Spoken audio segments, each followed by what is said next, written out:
Hi, this is Congressman Jeff Fortenberry, and I have a very interesting guest with me today, Cody Sperl, Mr. Cody Sperl from Stanton, who now lives in Omaha.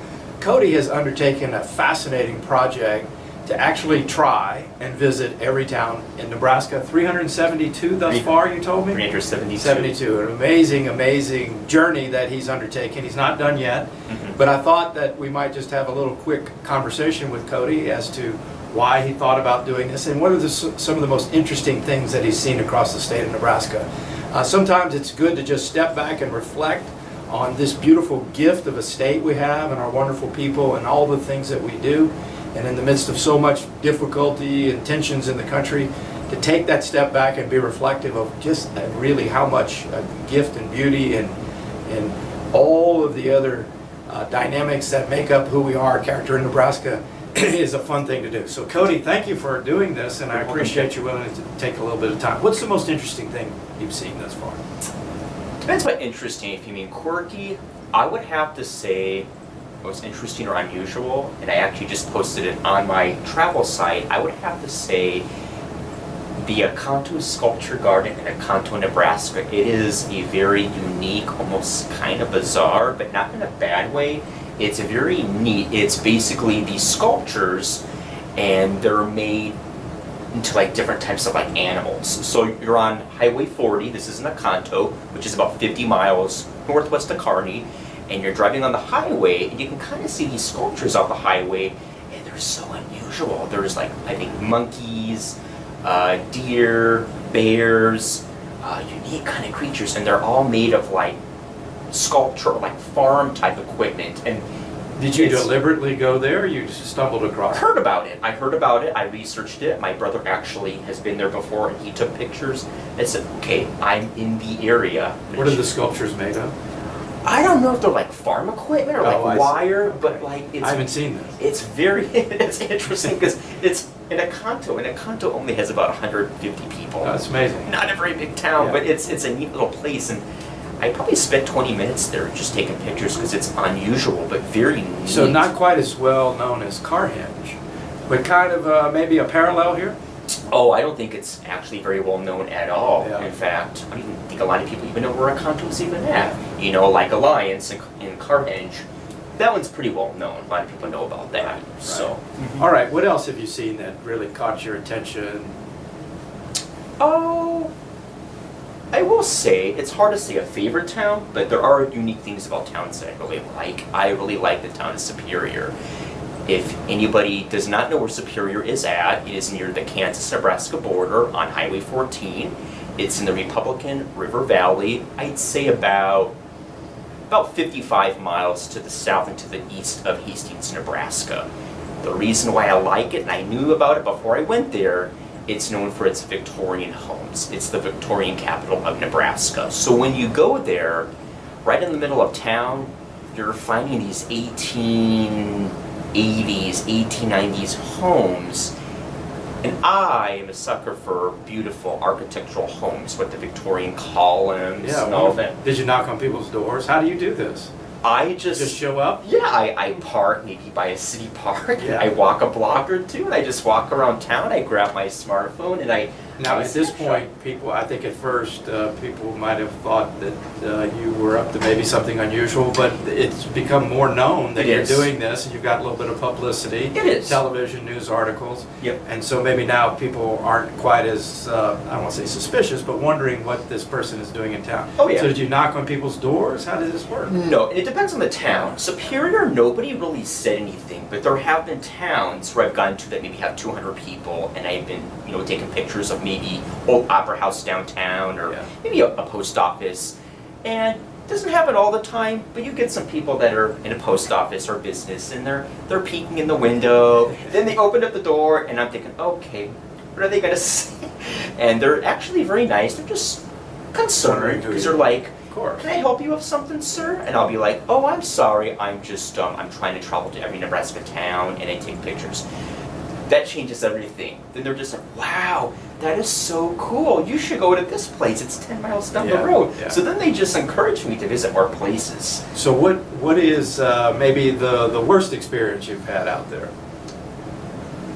You know what? All my experiences have been very well. There was only one situation that kind of went not good, but it ended good. And I can explain that, and I know the exact town it happened in. It was in the town of Sorenville. I think the town has 50 people, maybe 40. It doesn't have a whole lot of people, but what's unique in that town is there's a beautiful church in town. I'm not sure what denomination it is. It might be like a Methodist, maybe. I parked my car on the side of the road. I mean, it has 40, 50 people. I took some pictures from the edge of the grass, and it took about maybe 10 pictures. And as I'm walking to my car, I see a guy from the back of the church kind of looking at me, and he kind of walking towards my car. And I wasn't trying to be mean, but I kind of wanted to get on the road. That was one of my last towns for the day. I just wanted to get on the road. And I parked my car a couple of blocks down the street at a little, like a country school. I'm not sure if it's still open, but there's like a sweep set. So I took a picture at this old school. That guy that was behind the church was in his pickup truck, and his pickup truck was very loud, and he found me, and he parked behind my car at that school, and he was a little bit, I don't know if I'd say upset, kind of though, because he said, "Sir, I want to let you know you're taking pictures of my home. Please don't do that." I did not know that was a home. So the church has been converted to a home? Some towns, they have that where it's a church converted into a home. Or a bank converted into a home. Right. I've seen this. If I would have known, I would have been more cautious about that. He was understanding after that. He was kind of mad at first. He did say, "Sir, I don't want you taking pictures of my home. Please delete them off your phone." I explained everything to him about my traveling, about my page. And that changed everything. Then he was very nice about it. Good. So, that's good. So like I said, it went from a little scary because. So what? Let me. I'm sorry to interrupt you, but what are some of the common things that you've seen across Nebraska towns? What's those binding elements of either architecture or cafe life? The types of dynamics with schools, old schools, churches, Sure. some of which you've already talked about. I would say it's probably a Nebraska stereotype, Midwest stereotype, but there have been some towns I've gone to in the middle of the day, let's just say on a Saturday at 3, 4 o'clock, and you're in a town of 200 people, and you're taking pictures of downtown, maybe a local bar, and it is completely packed. Like you're talking like 10, 20, 30 cars. I remember a couple of years ago, just up the road from Lincoln in Raymond, Nebraska, I went there a couple of years ago, and holy cow, the street was lined with cars for probably blocks. And I'm thinking, wow, that's like, the size of the bar is probably more than the size of the town. Well, as you know, small country towns that are proximate to urban areas get a lot of visitors from Lincoln, Omaha, and other urban communities, because it's really nice to get out and just spend an evening out in the countryside. I did that recently. I was coming back from Columbus and stopped at Prague, and one of the little places, I know the owner, and just had a wonderful evening listening to a little bit of polka. Before I had to get back to Lincoln. So I think that the town that really hits my brain is a town called Martinsburg. It's up by Ponca, Nebraska. There's a place called Bob's Bar. It's a delicious place. The buildings, I don't want to say it's run down, but you can tell it's... But I tell you what, that's beautiful country up there. But it is. Amazing country. But the bar up there has such good food, but when you get into town, I think the sign says 95 people, but boy, the bar can easily have almost 100, because when I went there last time, we had to wait probably for 15 minutes to find the seats. Is that right? It's remarkable, but it shows you the support that people have for this restaurant. People really like it, the good food, the good service, and you find that in Nebraska. What about some of the changes of the natural scenery that you've encountered? Because it's amazing that we have along the Missouri the wooded river bottom land, and then shortly thereafter the beginning of the Great Plains starts. The rolling hills, the grandeur, the sky, and then the prairie grass. And it's some of the most amazing country in America from my perspective. And then up in the Niobrara area where you have the convergence of 4 separate ecosystems. You do up by Valentine, yes. Amazing, amazing country. And actually in late May this year, I went to a place I've never been to before, and I was completely shocked. I was going to the towns of Gothenburg and Kozad.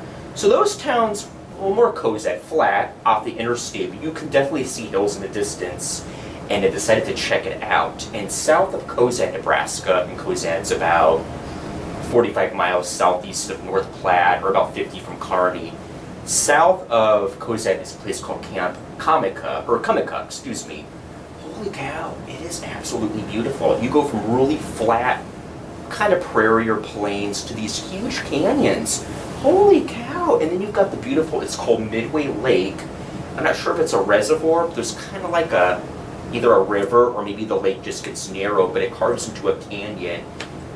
It is beautiful. I personally felt like I was in Wyoming. It was like a mixture of like, you see like the Western style yucca plants, kind of the cacti, the grass, but then you've got this big canyon with a lot of trees. Like, it really looks like a Western state. You would not think Nebraska. Well, it is amazing how, again, as we move out west, we began to transition from Great Plains to High Plains. And then some of the extraordinary outcroppings, Scottsbluff, Gering area, amazing the way it looks. Because, again, you have Omaha as our anchor on the east, major metropolitan area. And then this amazing High Plains, sort of the beginning of first hints of what's coming up, the mountain range, a little bit farther to the west. So it really is amazing. And then all in between, all types of ecosystems, sand hills, as well as, again, Great Plains. And what do you think about our agricultural production? I mean, the one thing that marks the state, that binds us from east to west, is clearly agriculture. It's obviously corn and agricultural, but I feel like not the whole state's necessarily corn, though, because the western part's more what's ranching. I'm not sure what they grow out there, but I feel like when you get to about... Well, you have some change of the types of crops, wheat and sugar beets. You still see some cornfields out by North Platte, but you can tell the terrain changes out there, where it's more of a sandhills prairie type look. But yeah, like you said before, around Omaha, Lincoln, agriculture's definitely, corns. I'm not sure if it's soybeans out here, but yeah, very common in eastern Nebraska. Yeah, well, I like to tell people, by the way, that this particular congressional district, I don't have any evidence of this, I've not done a study, but I consider it to be perhaps one of the more diverse congressional districts in the entire country. Lincoln is home, or the seat of the congressional district, if you will. About 50% of the population of the district lives here. And it is the seat of state government and our major university. Then from here, you have Bellevue, which has two pieces of major military infrastructure for the protection of our country, Offutt Air Force Base as well as Strategic Command. Corn and cattle mixed in with soybeans. Major rural communities like Fremont and Columbus and Norfolk, who have significant populations but still are defined by their rural character, particularly their agricultural roots.